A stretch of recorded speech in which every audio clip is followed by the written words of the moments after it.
Concernant Ford, les voitures électriques vont rester chères pour un moment, selon le PDG de Ford. Alors que ce soit les voitures électriques de Ford ou les autres, apparemment. Aujourd'hui, une voiture électrique neuve coûte entre 40 et 60% plus cher que son homologue à combustion. Cette importante différence de prix s'explique notamment par la présence d'une batterie électrique. C'est un élément qui coûte cher. Et pour le moment, les constructeurs peinent à maîtriser leurs coûts. Le prix des composants a explosé. Jim Farley estime que pour de nombreux constructeurs automobiles, le coût de la voiture électrique restera très élevé jusqu'à ce que des modèles de deuxième et troisième génération entrent en production dans le courant de la décennie actuelle. Bien que le prix de certains modèles ait baissé et se rapproche de la parité avec le thermique, dans certains cas la Spring ou la Twingo, les fabricants ne verront pas les coûts de production baisser avant 2030. Dans ces projections, il parle de batteries plus petites utilisant des matériaux moins coûteux. Le patron de Ford estime également être en mesure de réduire les coûts de distribution en vendant ses VE en ligne. Le constructeur automobile américain mise sur une autre source de revenus, les services numériques.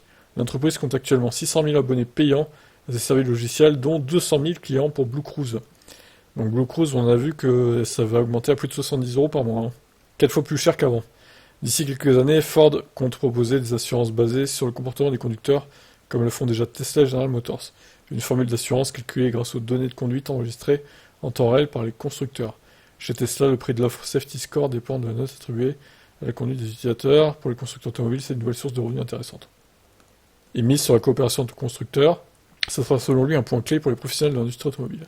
Récemment, Ford et Tesla ont conclu un accord pour les ports de charge. Donc ils vont pouvoir se brancher sur les superchargeurs. Là-bas, aux États-Unis. Ça, on l'avait vu aussi.